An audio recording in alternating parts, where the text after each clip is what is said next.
Hello， 各位观众朋友们，大家好，我是复仇者。上期节目我们盘点了中土大陆7个最著名的建筑奇迹，那么今天我们再来看一看广大网友心目中的7大自然奇迹。第7名，末日火山欧洛朱因。末日火山又名烈火之山，它坐落于摩多境内，与斜黑塔同为摩多的代表。这座山的高度超过1370米，底部的宽度约910米。末日火山是摩狗斯在第一纪元建造，而它的真正得名则是因为索伦，因为他想要用末日火山的火焰来修炼妖术，所以选择将摩多作为了自己的老巢。因此我们可以大胆的猜测，末日火山的火焰绝非寻常火焰，其中必然蕴藏着摩狗斯的邪恶力量。我们经常讲索伦是在末日火山铸造了至尊魔戒，但其实这个说法并不准确，因为在末日火山内部有一个熔炉，被称作末日烈下，它紧邻着末日火山的火焰，这里才是至尊魔戒被铸造出来的地方，也是弗罗多的目的地。第二纪元3429年，末日火山开始喷发，与此同时，索伦也发动了对刚铎的进攻，也正是因为这样，所以他才得名末日火山。第三纪元2954年，末日火山再次喷发，伊西利恩最后一批居民惊恐地逃离了安杜因河，这也就意味着安杜因河以东实际上已经成为了索伦的领地。从那时起，末日火山便时常喷发，直到第三纪元结束。当魔戒被摧毁时，末日火山发动了最后的猛烈喷发，漫天的岩浆消灭了正准备去抓弗罗多的戒灵。这一壮观的场面也算是为他的故事画上了句号。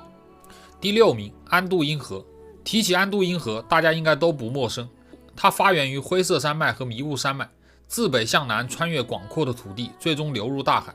这条河不仅是第三纪元中土大陆最长的河流，而且它在刚铎境内的区段几乎可以看作是和摩多的界河，因此安杜因河对于防范索伦的进攻至关重要。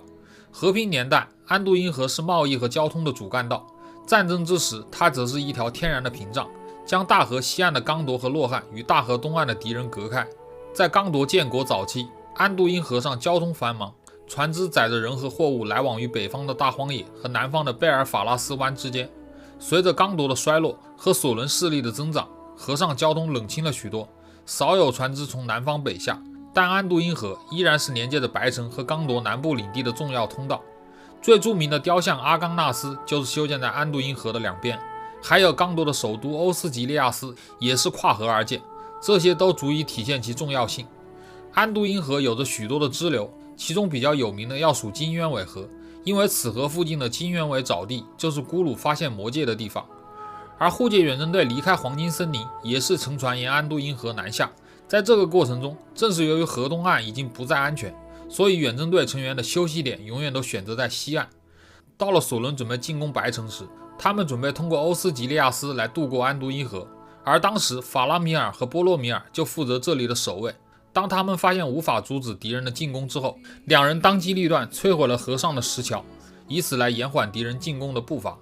不过索伦命令部队就地造船，最终还是成功渡河。而在战场的另一面，乌姆巴尔海盗开始从安杜因河的入海口逆流而上，占领了白城附近的港口城市佩拉基尔，企图完成对白城的包围。结果他们运气不好，碰到了阿拉贡以及亡灵大军。在消灭了海盗之后，阿拉贡收编了海盗的舰队，载着从各地赶过来的援军及时赶到了战场，与洛汗军队联手守护了白城的安全。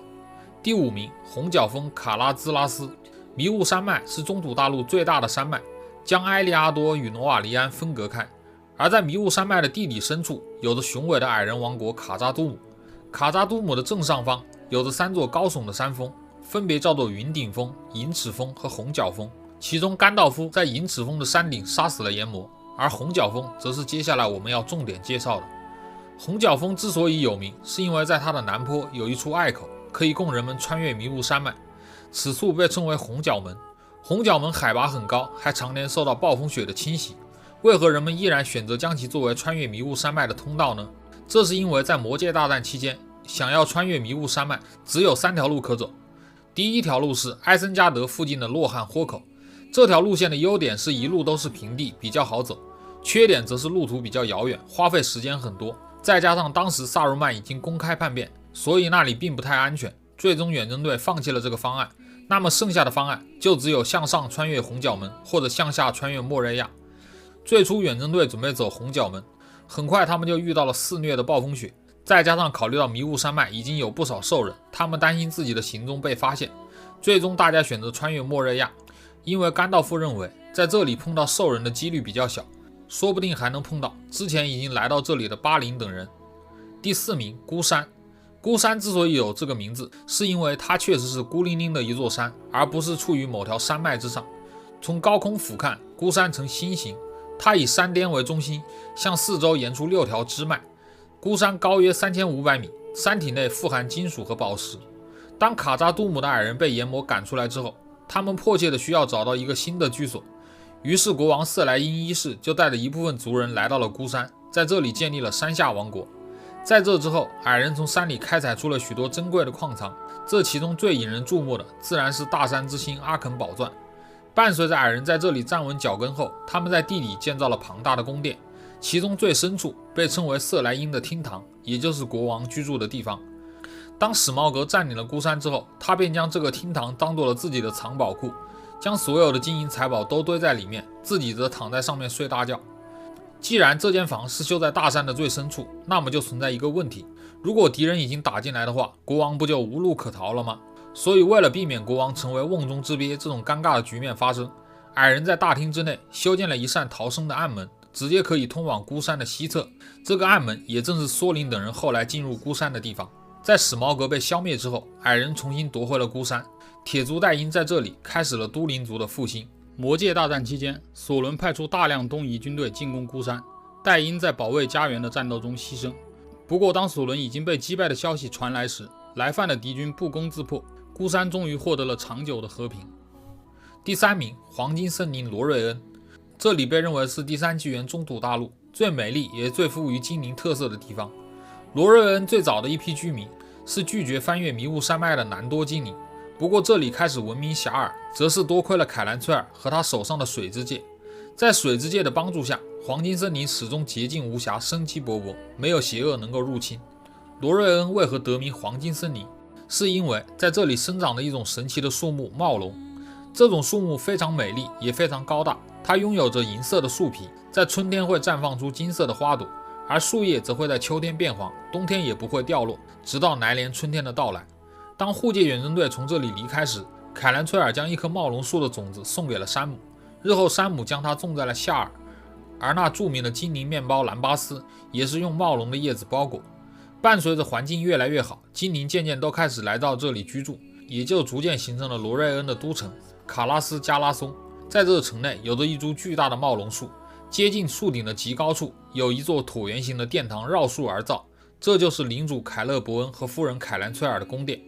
当魔戒被摧毁之后，水之戒也就失去了魔力，凯兰崔尔随后选择前往了维林诺，黄金森林自此开始逐渐失去了昔日的光彩。第2名，劳洛斯瀑布。当你乘船沿安都因河南下，通过了阿冈纳斯石像后，就会进入一个大湖，而在大湖的尽头就是劳洛斯瀑布。这座瀑布的形成是因为地形在此处发生了变化，由丘陵变成了平原，而这两者之间有着巨大的落差，所以当安都因河的河水奔腾而下时，就形成了壮观的瀑布。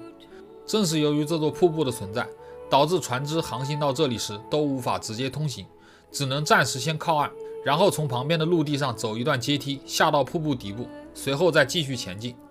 当时远征队成员也正是因为这个原因，决定在此处下船休整。当然他们依然选择在河西岸，但不幸的是他们还是遭遇了兽人的袭击，波洛米尔也被兽人杀害。后来弗罗多和山姆不愿意再连累其他的人，选择独自前往摩多，也正是在此处渡过了安都因河，进入了对面的丘陵地区，也就开始进入我们所说的危险区域。按照道理说，河流上突然出现一道瀑布是非常危险的，所以我们必须知道一些地标，从而帮助我们判断是否已经靠近了瀑布。首先当然就是阿冈纳斯石像，这算是第一道提醒。也许你沉醉在雄伟的石像之中无法自拔，会继续沿河前进，那么你就会进入石像之后的大湖。在这之后不久，你就会看到在前方的湖水之中突兀地伸出了一个小岛，这个岛的四壁非常陡峭，犹如从水中冒出的一枚尖刺，因此它得名刺眼岛。等到你接近它的时候，就意味着现在你必须要下船靠岸了。有了这两个明显的提醒，相信大家应该都能够安全地绕过瀑布。第1名，金灰洞。金灰洞这个名字，如果只看过电影的观众可能不太熟悉。或者应该说，我们与它失之交臂。因为金辉洞就位于海尔姆深谷的后方，但可惜的是，电影之中没有它的身影。关于金辉洞，其实我们从名字就能看出一些端倪，那就是洞内天然生长的各种矿石宝藏，这其中就包含着大量的水晶，散发着迷人的光芒。金辉洞位于白色山脉之中，它于第二纪元被努门诺尔人发现，而当洛汗王国建立之后，他们发现这个洞穴的构造十分狭长，再加上前面有海尔姆深谷作为防御措施，所以十分适合将这里作为战争时期的避难所。当萨鲁曼发兵进攻海尔姆深谷时，大多数的妇孺和老人都前往金辉洞避难。